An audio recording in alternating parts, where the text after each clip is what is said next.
just skip that part. Today, wind powered, let's see, the state set a goal of 10% in 1978 of having its electricity needs met by 2000. Today, wind power generates only about 1.2% of the state's electricity production. Japan, with about half of the usable sunlight, generates 15 times the solar energy produced in California. Now, I know I don't have to go into all the gory details of the past year and a half. Anyone who's picked up a newspaper knows that we've had our share of energy problems in the state, starting with natural gas prices that kind of spun out and electricity wholesale prices, utilities that are no longer creditworthy, and agencies decimated as the state stepped in to buy power. There was much speculation as to the cause of the crisis. Most said it was a flawed market structure coupled with thin supply margins, and meaning that we didn't build enough power plants to meet the demand, and demand grew quickly. And as the weather got hot, the very last bits of power, the ones that cost the most, set the price for the rest, for the whole lot. They couldn't game us, though, if we had plentiful power. So in 2000, in the 2000 legislative session, we expedited power plant siting under AB 970, and then committed historic levels of funding for conservation and energy efficiency under SB 5X. That was Senator Scher's bill. Legislation rolled out throughout the year, aimed at various parts of the problem. Those of us that rode this tidal wave, however, always were able to point at that one silver lining. We were always able to say that there was a tremendous opportunity ahead of us to craft, develop the state's new diverse energy portfolio. And, that could include any number of alternatives or renewable energy projects.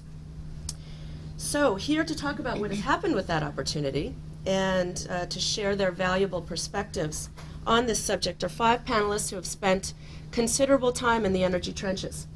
I'm not going to spend a lot of time on introductions because I know you want to get to the discussion, and so I'll introduce them. They'll have 5 to 10 minutes presentation, and then we'll have questions and answers. Our first speaker, Senator McClintock, I'm assuming is on his way, so we'll wait and put him when he comes in. Our first speaker is Jan Hamren. She's the executive director of the Center for Resource Solutions. That is in a nonprofit corporation located in San Francisco. Jan has been actively involved in electric utility regulatory issues for more than 15 years, has testified before the FERC, state legislatures, and regulatory commissions in dozens of cases. And if she has anything else to add, I'll let her do that. Thank you. Because of this arrangement, I think I will stand. Otherwise, you're going to have a hard time hearing in the back. Though I'd be surprised. I've never been accused of not being able to raise my voice loudly enough. I'd like to make a few comments really about whether this is an opportunity missed or an opportunity that we'll be able to capture. I appreciate being invited here. I'm very honored to speak to all of you in the room. And because I only recognize a couple of faces, therefore I assume that most of you also don't recognize mine. I'm not exactly a household word. I'm not a state legislator or important political official, so I would like to tell you a couple things just so you know where I'm coming from. Back in the 1970s, I ran the University of California Energy Extension Service when it first started and was designed to promote renewables, energy efficiency, cogeneration for businesses and industries in California. And so we ran some of the first workshops on how to do solar, how to do cogeneration in business and industry. I then went to the California Energy Commission and was manager of solar programs when solar was everything that wasn't nuclear or coal. And under the Brown administration, worked on much of the original legislation that put California's renewable energy industry in place. I then started the Independent Energy Producers Association here in in Sacramento, as well as a National Independent Energy Producers Association and groups in about 6 to 12 other states, and worked on with all of the proceedings at the Public Utility Commission and in the early days of developing the industry, cogeneration, and renewables industry in the state of California. After about 10 years of that, I went back to doing some consulting, and I'm now executive director of this nonprofit at the Presidio in San Francisco that focuses on promoting renewables, energy efficiency, sustainable infrastructure. Most of my work now is international. I just returned from China. I am doing a lot of work with the central government of China on renewable energy policy.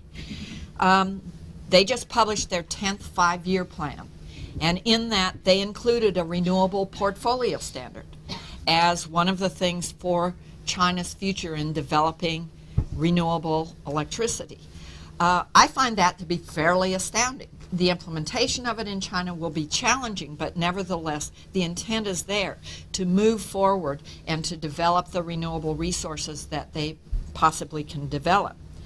I was in the city of Kunming just a week ago, that's in Yunnan province in the northwestern part of China. 75% of the buildings, residences, and businesses use solar water heating in that city. They have photovoltaics, manufacturing facility, and photovoltaics being used by a large number of the businesses and others in the area. We held a workshop in Beijing on the Beijing 2008 Olympics and how renewable energy could be promoted through the Beijing 2008 Olympics, not just doing demonstration projects, but also linking it to long-term policy. In Europe, they have a renewable portfolio standard that has been adopted for the whole European Union, Senator, that has a target of 12% renewable energy by 2010. There's more wind and solar energy development in Europe than in the United States. When I was at IEP and through into the 90s, California was the leading producer of wind-generated electricity in the world. Today we're third, and on an annual basis we're fifth as far as the amount of new production that has been added. Australia has also adopted a renewable portfolio standard and is moving forward with a goal of 19,000 gigawatt hours per year output from renewable facilities. That country, though large in geography, is fairly small in population, and that's quite an ambitious target. In other areas, we have 11 states in the United States that have adopted renewable portfolio standard laws. We have 18 states that have adopted system benefits charges or public interest charges, similar to what we have in California. A prime example right now is Texas. The state of Texas adopted a renewable portfolio standard. Now, this is the oil state, right? This is the state that at least those of us in California might find the least likely to be moving forward ambitiously with a renewable agenda. The state of Texas has always been a net exporter of power. One day they looked around and said, oh my God, we may end up having to import power. This was not acceptable for the Texas ego and their own image of themselves. And so they started looking around to see what other resources they might be able to develop. And partly, I think, decided that they are better off financially, economically, selling the natural gas to other folks and using some other resources to generate power within the state. So they adopted a goal of 2,000 megawatts of wind to be installed by, I think, 2020.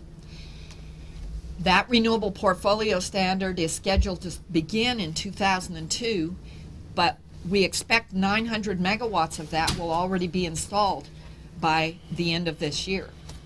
They have, as a result, a very robust market that's going in renewable energy that includes direct access, in other words, individual choice for homeowners, businesses who can choose to purchase green power, in addition to the renewable portfolio standard.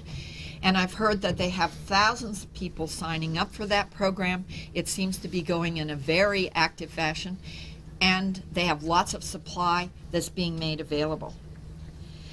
The buzz in Texas is renewables, incredible as that may seem, and it's moving forward rapidly.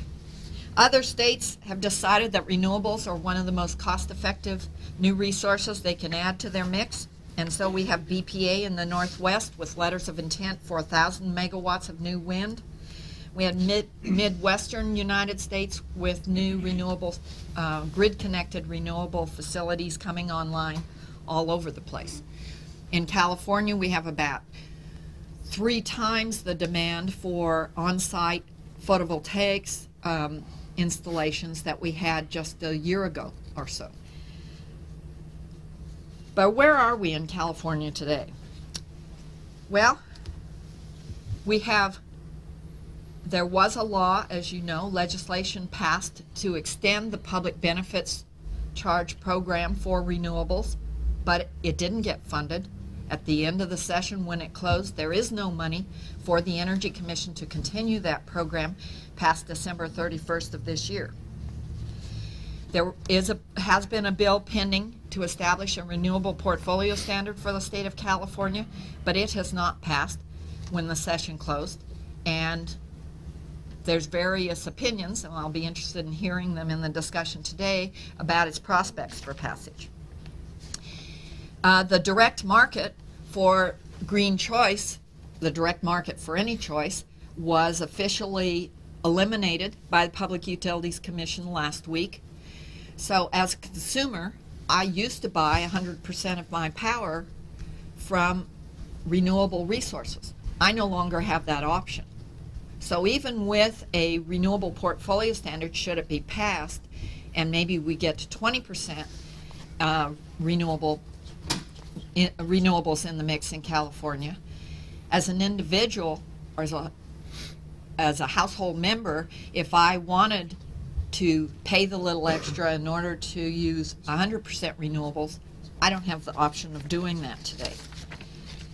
There's no market for the power, for the letters of intent that have been signed by the new power authority for renewables. So though they've signed letters of intent, there's no place to sell that power at the moment, as I see it. We have a system benefits charge that's been wonderful. 1,300 megawatts of renewable resources have received potential awards for that money, but only 200 megawatts have been completed and come online of that 1,300. And a big reason is you have to have a place to sell the power. It's not good enough to just have some kind of support in the financing unless you can show you actually have a market, a place where you can sell the power into. I believe somewhere in the neighborhood of 80% of the contracts that have been signed by the Department of Water Resources for the future California energy needs are natural gas facilities. The Power Authority is looking at a large amount of peakers. As I said, though they've signed some letters of intent for renewables, there's no market for the power. So there's all kinds, it's the best time I've ever seen for renewables in my whole professional career, and I've actually been working in this since about 1975. There's all kinds of reasons why renewables make incredible sense. As a risk mitigation within our basic portfolio, the volatility and swings of natural gas prices can be dampened and mitigated by having some core basis of renewables in the portfolio. The insecurity of oil supplies in states where oil is used as a fuel can be mitigated by using indigenous renewable resources. Natural gas supply may be in short. There may be a shortage in actually getting the supply because of the demand, and renewables are a good balance against that. Security issues associated with nukes and gas pipelines. Do you really want to have anti-aircraft guns at our generating facilities around the state? I think it's a significant question. Competitive and stable prices of renewable resources make them an important part of the portfolio going forward. And the benefits of distributed generation and modularity are incredible. The future of renewables in California is that it all depends. It depends first on having a market, on having the policy support and the public support for renewables, having some portfolio management that balances these risks and looks at the role that renewables can play and make sure that they are there when we need them. So I'll look forward to the discussion as we move forward. Okay, our next speaker is State Senator Tom McClintock of California's 19th District, a strong and tireless advocate of conservative fiscal policy. McClintock was first elected to California State Legislature in 1982 at the age of 26, and he's had a long career since then. I'll let him discuss whatever highlights he'd like to share with you. Oh, thank you. Let me begin by taking a long-range view of where we need to be over the next 50 years with our energy supplies. It seems to me increasingly obvious that if we are going to deal with all of the concerns involving the pollution generated by fossil fuels, and if we are to achieve a period of not only clean, but also cheap electricity and abundant electricity, and if we're going to have the kind of energy abundance that a prosperous society is going to need, ultimately we're going to have to move away from fossil fuels and towards a substitute. And I think it's becoming increasingly obvious that that substitute is hydrogen. Hydrogen is the most plentiful element in the entire universe. We have oceans filled with it. The problem that we have, well, and by the way, hydrogen gives you two huge opportunities for energy and propulsion. One is direct combustion, and the other is hydrogen fuel cells, the chemical creation of electricity directly from hydrogen. You've got huge implications there for everything from automotive transportation to aviation. I mean, we literally in the next 50 years could move away from the era of fossil fuels and toward entirely clean energy through internal combustion, using hydrogen as an alternative source. Now, there's one problem with hydrogen. In order to separate it from water, it requires vast amounts of electricity, more vast amounts of electricity than anything we've ever contemplated before. In order to generate that electricity, then we have to ask, well, what means are available to us? And in this respect, I would ask you this. There is a niche for every type of electricity generation that we have available in our technology. There's a niche for solar, there's a niche for wind, there's a niche for nuclear, we need all of that, and I don't want to denigrate any particular source of electricity generation. But we have to be very careful in making our decisions, that we're making them on sound economics and not on ideology. And with that in mind, I'd ask you to look at some of the various different sources of generating power and ask yourselves what are the most economical and realistic that are within our reach in order to produce the massive amounts of clean and cheap electricity that we will need to move to that era of hydrogen. And let me give you just a couple of examples in that respect. And let me take photovoltaics, which are, I think, one of the ideologically preferred sources of electricity. And there are some reasons for that.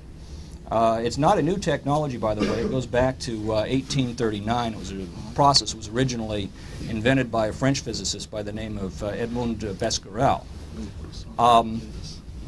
It does offer the ability to convert sunlight directly into electricity. It works all the time when the sun is shining and directly on the photovoltaic panels. And all this is particularly attractive during peak periods, for example, of usage, which coincide with high daylight hours. You can put photovoltaic cells, for example, on your roofs generate electricity when you're not at home, run the meter backwards onto the grid where it's needed elsewhere, and then draw from the grid in the evening when peak power demand has declined. All those are very, very attractive elements. But again, keeping in mind the massive quantities of electricity we need, let me offer a couple of warnings about an overemphasis on that or any individual source of alternative electricity production. The photovoltaic cells only work at peak during a limited period of the day. In order to duplicate the electricity generation during a 24-hour period of, say, the Diablo Canyon nuclear reactor here in California, in order to duplicate the total daily electricity generation of Diablo Canyon, you would need a photovoltaic panel that measures 36 square miles in surface area. The cost of these cells are coming down, but they're still very, very high. It's about 26 cents per kilowatt hour compared to about 3 cents per kilowatt hour for nuclear power generation. Now, that's not to say there's not a place for solar, but it is to say that when we're talking about the massive generation of huge quantities of electricity, we have to be very, very careful. Photovoltaics with a long history, again going back to 1839, and heavy government subsidies, are only producing about 0.02% of all the electricity generated in California. And again, I would submit to you that there is an important reason for that, that this is a matter of simple economics. They don't pencil out. There may come a day in the future when they do. Great strides are being made in that technology, but certainly we're not there yet. It also seems to me that if we want cheap, clean, and abundant electricity, we are not going to get there without a massive commitment to nuclear power. As I said, nuclear power today requires about 3 cents per kilowatt hour. It's about 2 cents in operating costs and about 1 cent for construction and maintenance over the life of the project. And that also includes decommissioning costs. It is also an absolutely clean form of electricity generation. And I want you to consider this. Here in California, we only have 2 nuclear power plants left in the state, Diablo Canyon and San Onofre. Those 2 power plants are producing about 18% of all of the electricity produced in California. And that's a fairly a low percentage if you look around the world. France gets about 76% of its electricity from nuclear power. Vermont gets about 70% of its electricity from nuclear power. Illinois about 50%. If you think of just the 18% of electricity generated by nuclear power plants here in California today, and their operating costs are about 3 cents a kilowatt hour, they prevent every year 181,000 tons of sulfur dioxides and about 7.7 million metric tons of carbon particulates from being released into the atmosphere that would otherwise be released if that same power were being generated by conventional fossil fuel plants. The nuclear plants that we have here in the United States literally mean the pollution savings that would be equivalent to removing about half of the cars and light trucks on the road today. The pollution created by half of the cars and light trucks every day across the United States is the equivalent to what we save in pollutants just from the nuclear power plants that are currently operating in this country. That is a huge, huge advantage. The objections to nuclear power is essentially safety. And those objections are based on a technology that has evolved over 25 years. When the San Onofre plant was brought online in 1969, we were landing on the moon with the lunar lander. You know the onboard computing capacity of the lunar lander? The onboard computer that did all the calculations for the landing, its capacity was about 64K. The same kind of quantum leaps that we've seen in computer technology, we've seen in nuclear technology as well. And we now have a technology that is highly reliable, has a demonstrated safety record around the world, and a demonstrated economics that is literally unchallenged by any other form of electricity generation that we currently have available to us.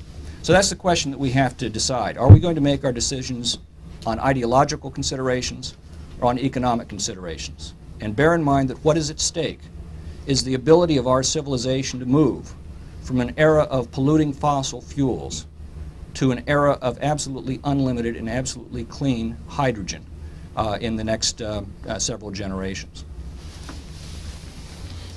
Okay, our next speaker is Dr. Lynn Kiesling. She's the Director of Economic Policy at Reason Public Policy Institute. Dr. Kiesling has been called upon to offer commentary and analysis of the ongoing electricity crisis in the western United States, and has appeared on numerous television, radio, and been in many publications across the nation. Thanks. That's all I can summarize. Et cetera, et cetera, et cetera. Yeah. Good morning. Thanks very much for having me. I'm actually starting my timer. So. I would like to echo some of the comments of both of the previous speakers, but I think it's turning out that my role today is going to be a bit of futurist. I believe there is a role for renewable energy, as was mentioned by the previous speakers, sensibly used. Of course, we all worry about the unintended consequences of fossil fuel power generation, and we discover and we learn more over time about those costs and exactly what the magnitudes of those costs are. But we also realize that there is a demand for power generated by renewable energy. And again, as our knowledge increases, more people are likely to choose green power. You know, as we learn more about the consequences that come with fossil fuel generation. So, number one, we think more people might be interested in choosing green power into the future, and number two, be willing to pay more for it. And I should have said earlier, I'm as an economist, I'm going to pretty much focus my remarks on the economics of this issue and not so much the politics, because it is very complex, and of course there are economic and political interactions that may make some of what I think should happen a little more daunting as a real policy reality. And so I think that's where I would like to focus our attention this morning, is that there is a preference for renewable energy, and that people are willing to pay more for it because they recognize that they may get some benefits. And part of the benefits might be this portfolio diversification that we've heard about from the two previous speakers. But that's a separate question from the mandatory imposition of renewables through portfolio standards, through the implementation of PURPA in California in the 1970s. And I would argue that mandatory imposition of renewables does not necessarily count as a sensible use of renewables. But instead, we run the risk with things like mandatory portfolio standards, that we run the risk of the government picking the winners, technologically speaking, as opposed to a process that's more likely to end up with us using fewer overall resources and with more efficient power generation. And that process is customer choice. And I think I'm going to echo the comments of both previous speakers in my distress over the decline of customer choice in California, because customer choice is really the best way for renewable energy producers to figure out how much we really value power generated by renewable energy. And in the complex web of economic and life decisions that we make, we care about how our power is generated, but we care about other aspects of our life, and how do we trade off among those decisions. And that's a very complex, very individual thing, and customer choice is really the vehicle through which information on those choices gets to renewable energy suppliers. So that's how they figure out, oh gee, there's demand out there we can satisfy. Let's do it. And and this is the sense in which I think my role is futurist, that we know future technological change is going to happen. And we've seen this over and over through human history, and in the past few decades, a great example of that, nuclear pebble bed technology that is increasing the safety and reliability of nuclear generation is an example of that. We've had technological change across the board in all of the different ways that you can generate electricity. And we know that that will continue into the future, but what we don't know is what forms those technological changes will take. The forms are unknowable. And that is the risk that we run if we do, if we follow policies like mandatory portfolio standards. We run into a problem that we economists call lock-in. What if we say, okay, photovoltaic cells, way to go. That's where we're going to focus our energy, put it in legislation, that's what's going to happen. And then in a few years, we come up with some technology that makes them utterly obsolete and is so much more cost effective. That having those standards really puts some blocks in the process of moving the technology forward. So that's the sense in which I think my role today is kind of as futurist. And the focus I would, and this is actually a larger comment on the past year and a half, which I don't want to participate in a postmortem on right now, but well, we haven't had enough. I'm not going to pile on. But so much of our attention has really been focused on supply. And I would encourage you to also recognize that in making all of these decisions and choices, that it's a multi-sided thing, and at least there's supply and there's demand. And that's why I'm focusing on the fact that I believe there is a demand out there. People do have preferences for how their power is generated, and that their ability to act on those preferences and making choices is paramount to getting efficient energy markets and reducing the overall resources that we use to generate power. The demise of direct access in California has taken away a lot of that opportunity, and I think that bodes very poorly for the future of consumers' ability to choose renewables. And so that's my big cautionary note. As a more general comment, I would also encourage you to think more broadly, not just about renewables, but think of the choices that we make in general about this, and integrate the issues of actual pricing, and why is it that we don't see the true cost? What value would there be to real-time pricing? Would that help us in trying to achieve some of these more balanced portfolio issues? I think it would. I think thinking of the consumer demand for energy in concert with the supply issues that we've been focusing on so much would give us a lot more perspective on the true potential for renewables.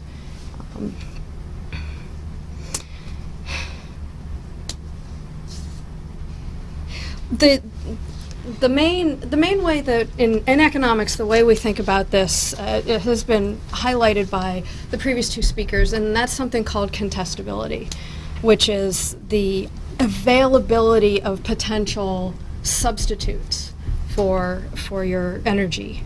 Right now, and especially with the demise of consumer direct access, contestability does not exist in the California electricity market. There are no substitutes for the power as you see it generated now. So I think that is really the punchline of my remarks today, is the future is unknowable. Committing to particular portfolio standards today makes us have to confront the risk that we're going to pick the wrong standard. and that's going to make our renewable choices more costly in the future, as well as our other power generation choices, but that we also might be forestalling through this loss of direct access and other broader problems in the California electricity market, that we are forestalling the power of potential substitutes. And I would encourage you to think more broadly about that and integrate that into your thoughts about renewables. I think I'm in my time. Thanks. Our next speaker is Benjamin Zeichert. He is a senior economist at the RAND Corporation and an adjunct scholar at the Cato Institute in Washington, D.C. He is a former member of the board of directors of the Western Economic Association International and a former senior staff economist at the President's Council of Economic Advisors during the first 2 years of the Reagan administration. Thank you. Thanks very much. How many of you were here last night to hear the various comments from Bob Scheer and Arianna Huffington? A number of you. I'll be making a few nasty comments about those, and the rest of you can kind of fill in the blanks. Let me begin by thanking Cal State Sacramento for its very gracious hospitality in terms of having me here today. And in particular, Tim Hodson. Is Tim here in the room? I guess not. Tim is sort of the godfather of all this, I guess, and he apparently has a great sense of humor. The evidence for which is really quite simple. He seated me here on the extreme left wing of the table, which is amusing for reasons which you will drive shortly. I was really rather amused last evening to hear Bob Scheer ringing the church bells in favor of open debate, the questioning of assumptions, and the courage of the lonely voice. In that vein, I'm going to address the topic of renewable energy, one of the central modern totems of political correctitude, unassailable, unassailed, simply not to be questioned in polite society. I was amused as well to hear Arianna Huffington leading the charge last night in defense of the right of Bill Maher and others to dissent, immediately after which she attacked Vice President Cheney for daring to question the social and economic utility of conservation programs, a rigorous definition of which is nowhere to be found, but which nonetheless is another icon of politically correct pseudo-thinking. As an aside, the major conservation program in the U.S. that we have is the corporate average fuel economy standards for automobiles, which saves at best little or no oil, which arguably increases the consumption of oil, and which unquestionably costs thousands of lives per year by forcing people to drive smaller, more dangerous cars. That we never hear from the political left. In any event, I'm really not supposed to discuss today the political philosophy generally, or the confusion of the political left in particular, but God knows I've had fun, so much fun over the years doing both of those things that I just can't help myself. Bob Scheer last night complained about corporate welfare, that is, bailouts of businesses losing money. He's quite right about that. What he forgot to mention, of course, is the far broader drive on the left to play the opposite version of the heads I win, tails you lose game. If businesses lose money, in their view, that's fine. If they make a lot of money, it's time for price controls and windfall profit taxes. Anyway, renewable energy, let me give it to you straight. Renewable energy, as commonly defined, solar power, wind power, biomass, geothermal, and all the other toys so beloved of central energy planners everywhere, is fantastically expensive, can never make more than a trivial contribution to energy supplies, and is environmentally destructive. Moreover, the common distinction between renewable and non-renewable energy sources is analytically empty, a point that I'll explain in a few minutes. First, over the past 25 years or so, the United States has spent almost $50 billion for at most a 2% renewables increment to energy supplies. Wind generation requires large tax subsidies, the construction of expensive and uneconomic additions to the transmission grid, and investment in costly backup capacity because of the inherent unreliability not only of the wind turbines, but of the wind itself. In short, depending on assumptions on interest rates and other parameters, wind power is about 3 to 4 times as expensive as modern gas-fired generation, even allowing for adverse pollution effects. Solar generation, particularly as a central station source, is even less economic than wind power, coming in rather at about 5 times the cost of gas-fired generation. These heavy costs, of course, in the end are borne by the very same consumers and the very same poor over whom Harvey Rosenfield and Bob Scheer have spent their lives shedding crocodile tears. The basic problem with wind power, solar power, and all the rest is physical. The energy content of such sources simply is too diffuse to make them either economic or important as supply sources compared with the concentrated energy content of fossil fuels and uranium. California has something like 13 or 14,000 windmills which combined cannot produce as much electricity as the one combined cycle gas turbine that just opened in July in Pittsburgh, California. Let me turn briefly to the adverse environmental effects of renewables. Wind turbine farms consume massive amounts of land, produce massive amounts of noise, kill massive numbers of birds, and to say that they are unsightly is a massive understatement. Solar power has major adverse land use impacts, and the production of photovoltaic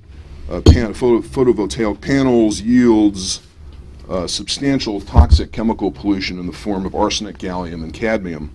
With respect to biomass, it is my view that the standard prominent global warming hypothesis of man-emitted or anthropogenic emissions of carbon dioxide is fraudulent, but most people on the political left don't think it's fraudulent. They really believe it. And so it's really not clear why biomass is held in such reverence by the political left, since it emits massive amounts of carbon dioxide, indeed more than coal-fired plants under some conditions. Let me turn. How much time do I have here? You have about 4 minutes. 4 minutes. That's plenty. I can mouth off at a very rapid rate. Let me turn to why renewability is irrelevant analytically. There are 2 reasons. One trivial, the other more fundamental. The trivial reason can be summarized as follows. The last barrel of oil in the ground, the last cubic foot of gas, the last ton of coal will be so costly to get out of the ground that long before that point is reached, the market will have turned to alternatives. Therefore, the fact that if it is a fact that there's only so much oil in the ground is irrelevant because the market will never use it up. That point is trivial, and it is true. But the more fundamental point is that the market has powerful incentives to allocate resources over time efficiently. Suppose that everyone believed that the world was going to run out of oil next year. That means that the expected price next year would skyrocket. That ought to be clear. Well, what would happen? All those greedy capitalists who own oil would have huge incentives to leave oil in the ground today, that is, to conserve in order to capture far higher prices tomorrow. But if everyone is leaving their oil in the ground today in anticipation of further production or additional production tomorrow, that raises the price today and lowers the expected price tomorrow. And so in a very simple sort of world like this, in equilibrium, the expected price path rises at the market rate of interest. Now again, that model is a bit artificial because it assumes that the resource is known and assumes there's no technological advance. In fact, if you look at the data, what you will find is that the prices of natural resources over the long run, almost without exception, have fallen precisely because the supply of energy services, which is very different from the supply of any given physical commodity, constantly expands over time because of technological advance. In other words, or in short rather, as counterintuitive as it may seem, there is no analytic difference between renewable and non-renewable energy, and renewability per se is irrelevant. Let me conclude with one ancillary observation, if I may. The advocates of renewable energy subsidies in this country, it's clear to me, no longer really believe in the separation of church and state. And the evidence for that is really quite simple. The push for renewable energy has degenerated into a religious crusade, literally. No amount of analysis, no amount of evidence can dissuade the renewables lobby from the belief that the warm and fuzzy feeling that they derive from the phrase renewable energy shields a core of solid analysis and a bright future for mankind. Always beware political interest groups promising a free lunch. Thank you very much. And now to get hopefully to that warm and fuzzy feeling is Stephen Ponder. He is the Director of Regulatory Affairs for FPL Energy here in Sacramento. It's an affiliate of Florida Power and Light, which is one of the largest investor-owned utilities in the nation. FPLE has an ownership interest in over 4,000 megawatts of non-utility electric power projects throughout the U.S. FPLE's 20 Western projects are comprised of a broad range of technologies that include geothermal, coal, natural gas, solar thermal, and wind. Thanks, Stephen. I'll scoot over here if it's okay. I'm the business guy on the panel, and our company is the largest owner, operator, developer of wind energy in the United States and probably the world.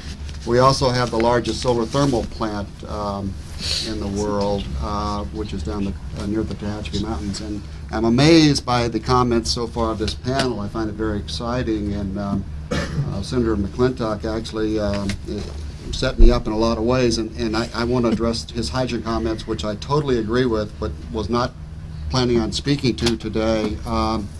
And actually, I was at an event recently where Jay Leno was there, who's a real car fan, and he had an interesting comment about the future of hydrogen. He said that it's going to be great because we're going to get rid of all the smog, but the problem's going to be we're all going to be walking around about 2 or 3 inches of water. And but anyway, I'll get back to that later. And Benjamin, I also found your remarks very interesting, and I will try to address them as we go through. I think there were a lot of things you said were true 20 years ago as far as the wind industry, but things have changed quite a bit, and I will try to address those. I started in the industry with an oil company back in the late 60s, and I got reformed from that. But actually, that, as you might remember in California, that's how the whole environmental movement got kicked off. I worked for Unical. They had the offshore drilling platform, and it had the oil spill, and that's where the environmental and the CEO there, Fred Hartley, came out in the LA Times, and his comment was, "What's the big deal about a few dead seagulls?" So that really sparked the environmental movement in California. Unical had a geothermal affiliate that I got involved with and got religion, and I've been primarily working in the renewable energy business, most recently focused on wind in the last few years. But don't paint me as a totally green environmentalist as a great guy. Our company's in business to make money. If we don't make a profit, we're not there. And we're in the wind business big time because we're making money right now, and we intend on making additional money by doing that. And the reason we're making money is there's been tremendous improvements in the wind technology. Most of you have probably driven through the Altamont Pass, and you see some of the relics that are there. That was the old doctors and lawyers and, you know, the tax scams and all that of the early 80s. Now you've got major companies involved.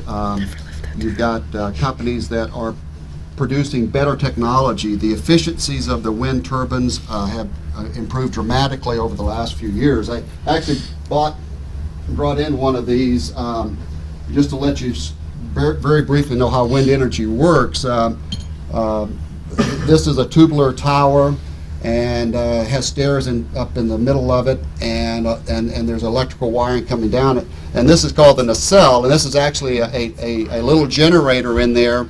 And then these are the rotors. It's obvious the wind, when it's blowing, makes this thing turn. This makes electricity, comes down, and then it goes out, it feeds into, you've got a whole string of these things, a wind farm we call it, and it goes into the, ultimately into the grid system, you make electricity. So that's basically, it's pretty simple, but there are some issues that does raise, because the wind doesn't blow all the time.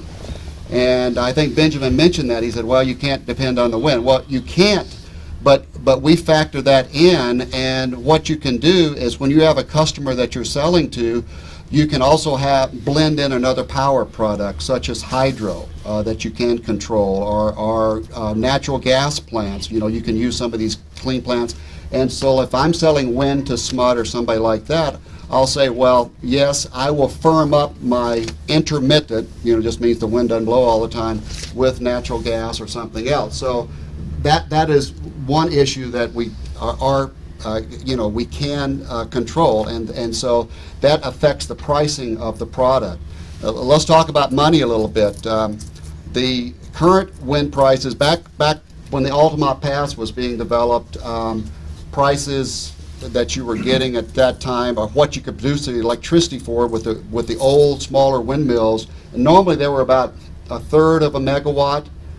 This one here is 2/3 of a megawatt. They go up to 1 megawatt, 1.5 megawatts. In Germany, they're developing something between, I think, 2 and 5 megawatt wind turbines now. So you're getting them much bigger, and therefore the efficiency and the cost are going down. Our company is large enough that we ordered 660 of these wind turbines, and so the more you order, the higher the volume, the lower the cost is also. So we can produce unsubsidized right now for about 4.5 cents per kilowatt hour. The subsidy that Benjamin was talking about is the production tax credit. That's a 1.7 cent federal tax credit that we get, and we do need that right now, but by adding in that 1.7 cents, that gets us below 3 cents a kilowatt hour. So we can produce wind that's competitive with that subsidy of 1.7 cents, at less than 3 cents a kilowatt hour. So we're competitive with natural gas right now. And we probably need this for the next few years, but as the turbines get bigger, as we get more better with improving the efficiencies of these turbines, I think we will not have to have that subsidy any longer. But it's nice for California in that it's a federal subsidy, so the whole nation is paying for this. Another interesting fact to think when you think about wind is to think, why is California the 17th in wind resources in the U.S. but number 1 in production, whereas North Dakota is number 1 in wind resource, and they have no windmills there at all? The reason is, as Jan was referring to earlier, is the programs that California had back in the mid-1980s, the standard offer for contracts where there were locked-in prices that people got. That the QFs, the people that are part of this energy solution right now and problems going on right now, were the ones that got those contracts. So California has had very good programs. Right now, there's no bilateral contracts. There's not people to contract with other than from those old programs. David Freeman and others have formed this Central California Power Authority. We've tied up a bunch of the LOIs, letter of intents over there. So we hope that there's going to be a market going forward for wind in California. But we're not waiting. We're putting in the largest wind farm right now in Washington and Oregon, 300 megawatts. They love us there. We're putting 1,000 megawatts throughout the U.S. today, this year. The entire wind industry in the U.S. right now is 2,500 megawatts. Our company's putting in 1,000 this year, so we'll be at 3,500 megawatts at the end of this year, and there's another 1,000 megawatts other companies are putting in. So we're almost doubling our size for the installed capacity. And what's happening is the Midwest is waking up. The farmers they get about $2,000 per wind turbine that's located on their farms. And as you know, the agricultural industry in this country is not very profitable right now. A lot of people leaving the farms. This is helping keep the folks on the farms. It's also helping getting a whole, you think of the whole Midwest, that's where the wind blows through. North Dakota, Oklahoma, we're putting in a wind farm in Kansas. West Texas, that's where things are happening. So the Republicans in Congress, now we've got supporters. That used to be Republicans said, oh, this is a horrible idea, nothing but subsidies, you're not making money, blah, blah, blah. Now they're excited because the farmers are excited, and so that's why we've got wind farms in West Texas going in right now. So anyway, that's sort of the overall picture on wind. I did want to get back to the hydrogen comments, and I told my wife about 6 months ago that she could sort of have the car of her dreams. You know, we sort of hit a small lotto situation, and so she said, okay, we'll get a BMW. And so she got a BMW convertible, and then she found out we could save a couple $1,000, so we flew over there and picked it up. So went over there to Munich, picked it up, and we're sitting around having lunch. They give you lunch when you pick up your car, and this So the least they can do. well, the least they can do. So this, which never happens to me, but this lovely lady sat down and started talking to me at lunch, you know, and I started talking to her. And it turns out she was the executive in charge of all the environmental compliance for worldwide for BMW. And she was picking up her brand new car, which all the executives of BMW get every 6 months. So you get your car of your choice for 6 months. Not a bad deal. But anyway, we started talking about wind and other stuff, and she told me about the hydrogen research that BMW is doing on cars. They don't like electric vehicles. They don't have enough horsepower. If you think of the typical German driver, they want big monster vehicles, the BMWs, the Mercedes that go 280, 290 miles per hour. And that's so BMW figured out this is what our customer wants, so we're going to give them a muscle car. In order to get the muscle, what they've done is they've gone to hydrogen, and they have hydrogen vehicles that actually work. They have a few in Germany. They're setting up a hydrogen filling station where you can go all the way from northern Germany all the way down to Milan, Italy, and you have to fill up 3 or 4 times. But the problem is there's not the fuel right now. So anyway, they had this big rollout of their products on the West Coast, and I got invited to the meet. They had sort of it was Jay Leno, and they had 5 or 6, it was at Paramount Studios, Dennis Weaver was there, and so so basically I got to meet and get a ride in some of these hydrogen vehicles. And the exciting thing for me is that I see wind energy as the way to produce the fuel, because as the senator said, right now the way that they're thinking about producing the fuel is using fossil fuels. So if you produce hydrogen and you use to make the electricity you need to make the fuel, then that doesn't make sense, does it? So we've actually, I tried to sell BMW and the idea of our company selling power to them, and did get a response. In the meantime, this group in Sacramento, there's a group of GM and some others that are doing research out here. They're doing research on hydrogen. They've approached our company just on a parallel path, and they want to use some of our wind energy down in the Altamont Pass so that we can actually produce hydrogen for them. So it's pretty exciting. And actually, Leno drank. He went behind the tailpipe, and they got a glass of hydrogen water, and he drank a glass of water. So a lot of the people are really excited about it. And then closing remarks, problems.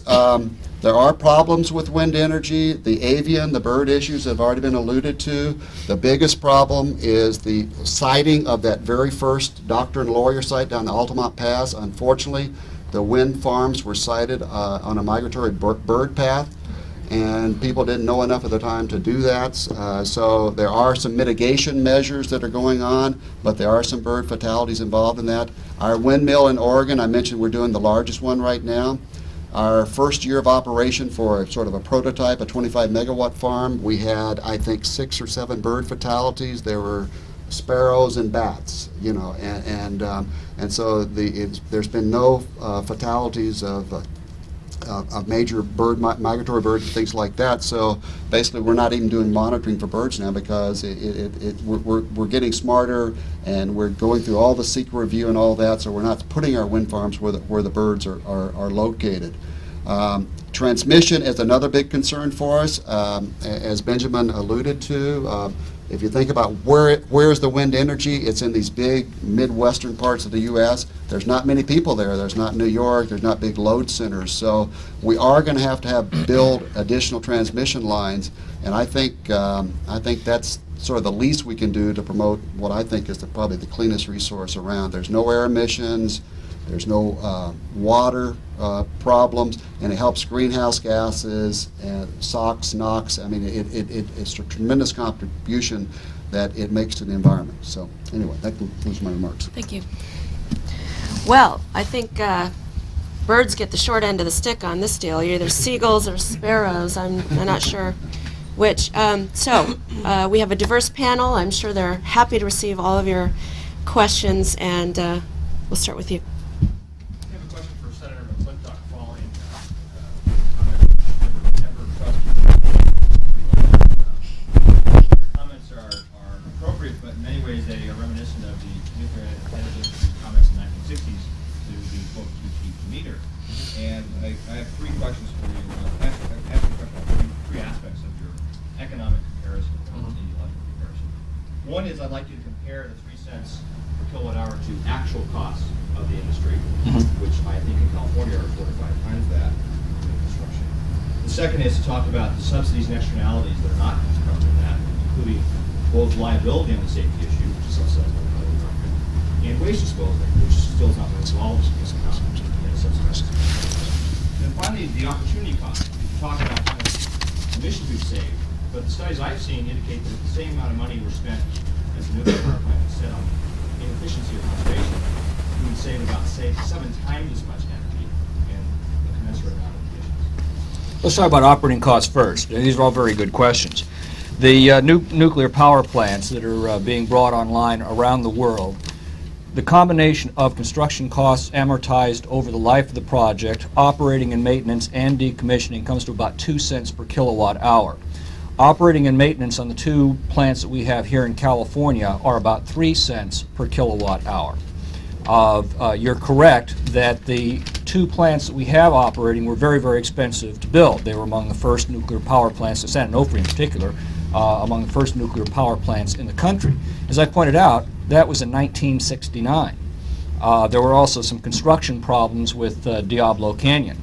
And bear in mind also that this was at a time when you were literally custom designing nuclear power plants as you were building them. Very, very expensive to do. So you're correct. If you take the amortized costs of construction into account, the 2 plants in California are fairly expensive. However, that was 32 years ago, and a quantum leap of technological advancement has taken place.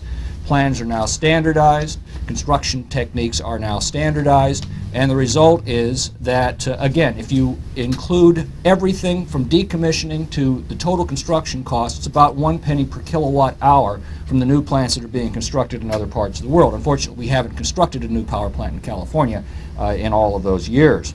With respect to subsidies, you particularly mentioned the decommissioning costs and the waste disposal costs. All of those are already included in the operating expenses of our nuclear reactors. In fact, for years, electricity ratepayers have been paying that additional cost for decommissioning and for waste disposal. The waste disposal problem has been held up not because of technical reasons, but because of political reasons. There is an ideal location at Yucca Mountain, Nevada, that's been identified for many years. It's undergone over $7 billion of environmental study, and unfortunately it's being held up mainly by ideological opposition to nuclear power and the NIMBYs in Nevada. And the other question was opportunity costs. And I think that's probably the most important question. And that's why I say we have got to compare every form of electricity generation that we have available to us and choose the cheapest, safest, and most abundant form of electricity generation. And there are going to be some areas where wind is going to fit that bill. There's going to be some areas where solar, photovoltaics, or solar thermal fits that bill. But my point is that when you look at the, and again, think about renewable resources. Hydrogen for internal combustion or for fuel cell electricity generation is the most renewable resource that we have in the universe. Again, you separate oxygen from hydrogen. You use that hydrogen and burn it in the presence of oxygen. As the gentleman said, as Steve said, you end up with H2O again, water. That's the byproduct of internal combustion using hydrogen. or you use the chemical process that converts hydrogen directly into electricity. It makes electricity mobile, and again, completely renewable. So the question is, how do you get that hydrogen? You've got to have massive amounts of electricity, a very cheap electricity to produce it. And that is an area where nuclear power overall excels at truly a phenomenal rate. Does anybody else on the panel want to address that question? No? Okay. Anybody else? This is to Senator McClintock. In your Can you stand calculations, and Oh. project? in your so folks can- calculations, have you factored in the cost of things like the $7 billion that you just mentioned for Yucca Mountain and the preparations for that, and also other subsequent Well, that's costs? already factored in. That's already sitting in an existing account. This is not some theoretical in the future we're going to have to pay this. All of this has been factored into the rates that you're paying as an electricity ratepayer. The $7 billion I mentioned is just for the environmental study of the Yucca Mountain facility. But the funds are there for the creation of the site and for the storage. Right now, by the way, spent nuclear fuel is stored on site. We have 30 years of spent nuclear fuel stored on site at San Onofre and Diablo Canyon. The idea behind Yucca Mountain is to find a safe repository for that material. I might also add that the byproduct of nuclear fission is, by mass, a very, very small amount per kilowatt generated compared to any kind of fossil fuel. And I'd also point out that the storage facility that has been identified is the most desolate part of the entire continent. It's in an area where there were over 100 underground nuclear tests. The background radiation from the rock formation is actually going to be higher than the radiation from the repository itself. And finally, when you look at, again, renewable resources, number one, production reactors produce more fissile material, and it becomes a highly renewable resource. And secondly, recycling of only about when the material comes out of the reactor, it's 95% reusable. But at the moment, although other countries do it, the United States does not recycle that material. You could reduce the waste stream another 95% if you allow the same recycling that's going on routinely in other countries. Now, I heard it said recently that, well, what about terrorists? We don't want all that nuclear material out there where terrorists can get to it. Well, first of all, you have to understand there is a dramatic difference between the density of fissile material used in nuclear reactors and that's used in bombs. Bomb-grade uranium is a much, much more concentrated form. We don't use that in nuclear power plants. Nuclear power plants cannot, as a matter of physics, explode, and their fuel cannot be used to make nuclear explosives. It's just not dense enough. And to make it that dense is a very, very complex process. Having worked at the Department of Energy for 5 years, I just got a shiver listening to you, but I won't elaborate. Jan wanted to. Yeah, I have to comment. And I'm not religious. I'm an agnostic, maybe even an atheist, but that's sort of religion on the other end. I'd like to pull this back to California. I disagree with a lot of the numbers that are going back and forth here, but I didn't come prepared to do a debate on the cost of nuclear power plants or the cost of defending nuclear power plants against terrorism or any of those kinds of things. What I do want to argue for is that I think there's two big issues in the topic of renewables, which was the topic here, but in general in the topic of electricity supply mix. And yes, efficiency is absolutely critical. That's not our topic, but I just assume that you do the energy efficiency that's cost effective and makes sense first. But when you look at the supply side, there's two things. One, is that we don't have and never have had a market flow in the electricity sector. It's been a regulated monopoly sector. We have some traditional generating resources, and it is very difficult to bring in new technologies to commercialize new generating types in this kind of a situation. We do not have a market that supports that. So actually, whether it's a new kind of nuclear plant or a new kind or renewable resources, there is a need for government policies and programs that help move new technologies that have the potential in the future to make a significant positive contribution to the electricity generating mix, to move those into the place where they can compete on a head-to-head basis. That's what the renewable policies of the last 10 to 15 years or 20 years have been about. That's what they should be about. But at some point, then the technology stands on its own or doesn't. We use the word renewable, but as most all of the speakers have indicated, that's really a shorthand for a whole variety of technologies, some of which are much closer to market competition, some are there in many places like wind generation, and others that take a little bit longer.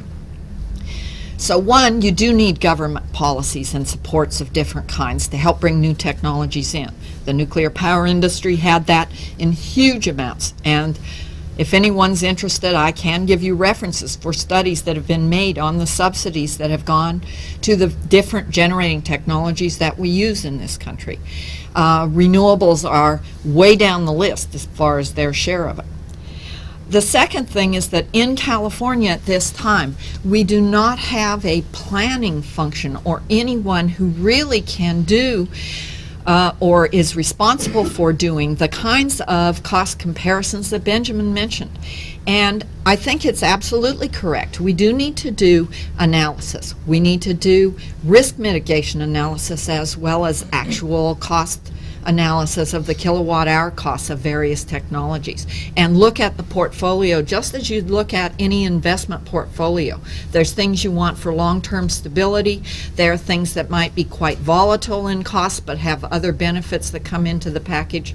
There's things you want for other environmental benefits.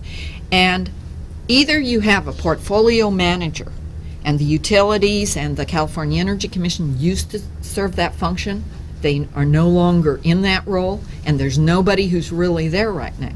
But unless you have that function so that you can look at the long-term costs, and instead of arguing in debating in a forum like this, have actual proceedings where real numbers are put on the table, where they're cross-examined and conflicting or contradictory claims are litigated or discussed. I think that's the kind of forum you need in order to look at what would be the best mix, what would be the best resources to add for the future. We don't have that in California. We're losing it in a lot of places in the country, and I think it's unfortunate. It's not central planning in the socialist mode of thought, but it's certainly financial planning in the way that every one of us would do, and the thought of investing large amounts of money and government effort as well as public effort into new facilities. Either we have an actual free market, which we don't have, or you have to have some kind of planning mode that provides a forum for those kinds of cost comparisons. I think they are reasonable. I think we do need to do the economics and the finances on it.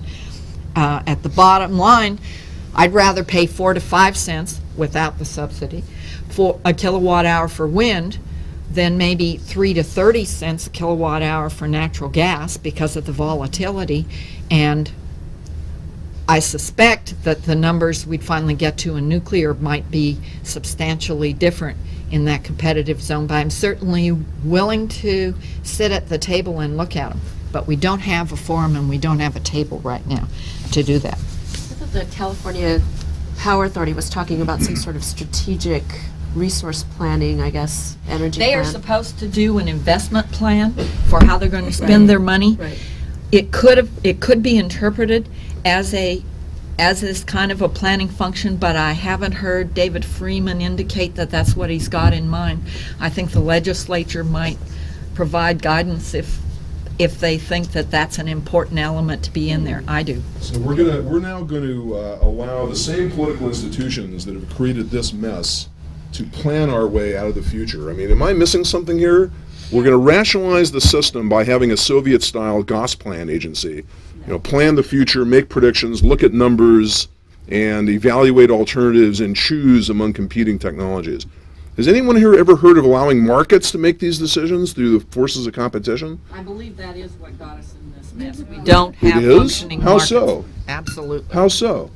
Okay, the gentleman back there with the gray hair. The only one who's talked about demand was land. The conservation is obviously the cleanest source of new energy. Can you talk about the practical prospects for increasing conservation as an alternative energy source? Well, I'm not sure that I agree that conservation is the only source, but what I think would most facilitate conservation is our seeing real prices. You know, with retail rate caps, I have absolutely no incentive to not run my dryer at 5 in the afternoon. I have no incentive to adjust my behavior, and the beautiful thing, what? No incentive? What about thinking about the consequences of running your dryer? I have, well, and actually I have no monetary incentive. That's right. Yes. That's not If we engaged in, if we changed pricing so that so the prices could reflect the true and actual cost of producing electricity, which varies hour by hour by hour. The metaphor I think of it like long distance telephone rate plans. You know, if I want to pay X dollars a month to make a particular number of hours worth of calls and not have to think about it, I do that. But if I want to be really cheap and go for like a 3 cents a minute, 4 cents a minute plan, you know, there are a variety of different plans, and the phone companies present me with a menu, a portfolio of choices, and I can choose to either pay this way or pay this way or pay this way. And I think that would be a very appealing option in the electricity industry for consumers, because people who, like my sister-in-law in San Francisco, who during all of this said, you know, I don't want to have to think hour by hour by hour what I'm paying for my electricity. I just want to pay an average rate across the day and not think about it. Well, I think she's getting a benefit from that, and she should probably pay a higher per kilowatt hour price than I would, because I'm a total gadget head, and I would install the monitor and I would program the thing, and I would say, okay, if the price goes above 7 cents a kilowatt hour, then, you know, crank my air conditioner up to 80 degrees and do this and do this and do this. And if I'm willing to monitor that effectively, I should be able to get the benefits of paying the lower price in the off-peak hours, and she should have the opportunity to pay an average price if she wants. And so I think a price system encourages conservation better than the warm fuzzies I get from knowing that I'm helping the environment, which does play a role. Yeah, could somebody please give me a definition of conservation? What does that word mean? Less energy than what? In what sense is the market not conserving enough? That's the question. The market is not using up all its oil today. Therefore, the market is conserving by allocating oil and gas and these resources over time. By what standard? What do you mean by that? Then why do prices fall over time? Why don't they rise over time if we've been abusing it? The argument of the conservation crowd is that in some sense the market is not conserving enough.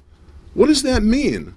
There are only two senses in which the market can be said to be under-conserving. The expectation of price controls during future emergencies reduces incentives to prepare by conserving today, and the corporation income tax leads the private sector to discount the future too heavily. Other than those, I have never heard an argument to the effect that the market conserves too little. Okay, but we're talking about renewables and alternatives, so. I wanted to follow up on Lynn Kiesling's price mechanism comments. I actually don't want you to respond. I wanted Jan Hamron to respond to the issue raised about, I mean, you all said it's bad that we lost direct access, but only Lynn has really spoken to the fact that there's no direct price mechanism for energy, which I think these folks on the side of the table would say is the problem, at least from a demand side, that none of us see the price. I mean, my comment is, I agree with you. I mean, I wish more people behaved like this fellow in my heart, but I think people respond to the price they see. And my comment is, what energy crisis? My electricity rates haven't gone up this year, or they went up 10% or whatever. I mean, I'm a SMUD customer, but what energy crisis? What energy crisis? Okay. Well, the first thing is you're a SMUD customer. People have responded to the crisis, and as we all know, perception is as important as the actual. And the state of California, the citizens in the investor-owned utilities in California and elsewhere have reduced their consumption of electricity to a tremendous amount. And I think it was like 9% from the same time last year. As a result, we got through this summer without the blackouts that had been anticipated. That was activities by individual conserving their energy, but using it in the way that they found most valuable to them, but not wasting energy, electricity, that they didn't need to, and it helped. I think that, and you will always, the issue of prices and how people respond, it differs between commercial, industrial customers and residential customers. As residential customers, our electricity bill for a middle income to upper income household is a fairly minor amount of our total expenses, and therefore we could probably have the electricity portion of that vary quite a bit without it having a big impact. In fact, the bills, if you were in PG&E service territory, changed dramatically, and many people didn't realize it was because of the natural gas portion of that bill that went sky high in the early part of this year and in the spring, and that caused people to drastically reconsider, even on the household basis, because it did have a pinch. If you're a low-income household, however, you don't have the same elasticity, and those increases in prices are going to hurt. I think most everybody would rather have stable price, a fixed price, and that's because as humans and as business people, we generally like to know what our expenses are going to be. We like to be able to plan, so whether I own an office building and I'm figuring what the rent is, I'm going to charge all the people who rent there, or I own a factory and I want to figure out what the electricity component's going to be, we are almost always going to want something predictable as opposed to something highly volatile, even though it might be low at some times, very low, but it goes high at other times, and that's what causes disruption. I think real-time pricing meters would help in a lot of people in a lot of places, but I think there's probably other, actually technology fixes as well as human fixes that can allow us to program things so that we automatically will turn back certain kinds of equipment.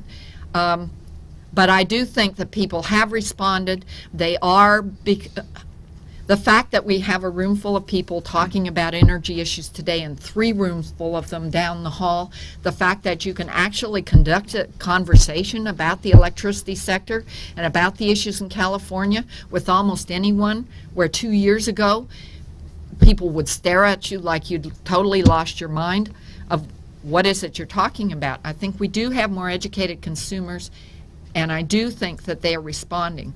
But the one last comment I'd like to make back to this is I think direct access is important. In my organization, we've done the Green E program and certifying renewables that were sold in the market. But that's not enough alone, and you do need government policies, and you need them because we do not have perfect markets. We have economic theory and market theory, but in fact markets are imperfect. We've had huge problems of market power and things that skew the market and do not allow it to operate in the ideal way. And as a result, those that have new technologies or that are new entrants into the market or that are new competitors that did not already have market share, regardless of the technology, regardless of the area, are going to have a difficult time under the kind of a system that we set up in this utility area. Ooh, I knew we'd get back around to alternatives. Go ahead. Seems like wherever anyone is up there on where alternative energy should be, there seems to be some agreement that direct access is something that we should have. We seem to have lost. I'd be interested to know how it happened that the PUC decided not to have direct access and what we can do to bring that back. What the chances of bringing it back. Okay, we'll have Benjamin. Well, it's really quite simple. The state has signed contracts which, at least expectationally, are going to be too expensive, and someone has to pay for those. If consumers can opt out of the system through direct access, then that leaves the remaining pool of consumers, businesses, whoever are holding the bag to pay off these uneconomic costs embedded in the contracts, and that induces more people to leave. So the government has decided basically to imprison consumers in one system in order to pay off the contracts that have been signed. That's really what's going on. It's really quite amusing to see the same politicians who accuse Microsoft and others of harming consumers now trying to prevent consumers from having more choice in order to dragoon them into paying off contracts that they signed. It's really one of the amusing ironies of this whole system. If I may, Ben is absolutely right. What's happened is the government has created conditions that have brought your price of power up through the roof. During this past year, the wholesale price of electricity, the price of actually producing, has dropped 95% off of its highs. If you're an SCE or PG&E or SDG&E customer, your price has gone up 40% in the same period. So if people had the opportunity that they have in any other free society to say, I'm sorry, that price is too high, I'm going to take my business elsewhere, there wouldn't be any business left for the state, precisely because of the policies that Ben Zeiker just mentioned. They have created a captive market. I saw a newspaper ad, big full-page newspaper ad from one of the Texas papers recently. It absolutely broke my heart. It was an ad by a company called New Power Company. And the ad was this: they promised their customers, or they promised prospective customers, if you take your business from Reliant and put it with us, we can save you $672 in your electricity bills over the next 2 years. People in Texas and other states have that freedom of choice. That freedom of choice was taken away from Californians precisely because of the policies that Ben referenced. Did you want to comment on that, Jen? We're from the government and we're here to help. I'm sorry, but I know we have to wrap up, and having, again, lived through this whole past year, I don't think I introduced myself. I'm Ana Ferreira, working for the Senate Office of Research. I think there were other elements involved there, mainly, yes, we absolutely had a dysfunctional market. We absolutely did have bad actors, and I think that, The evidence for which is what? Plenty of evidence, believe me. Give me one example. Well, High if you prices have a are not market that you can... LADWP. Yeah. Well, high that's a prices are not evidence of manipulation. We'll talk about that this afternoon. We can take that restructuring discussion outside. So if there's any other brought it question, well, I do have an opinion about why Then your why opinion prices is did not what they immune to did. challenge, right? You're welcome right. to express it, and we're welcome to challenge it. That's right, and I'm happy to. We're out of time now, and I'm happy to talk with you afterwards. And you can all stay if you'd like to, but we're going to move it outside. Thank you very much.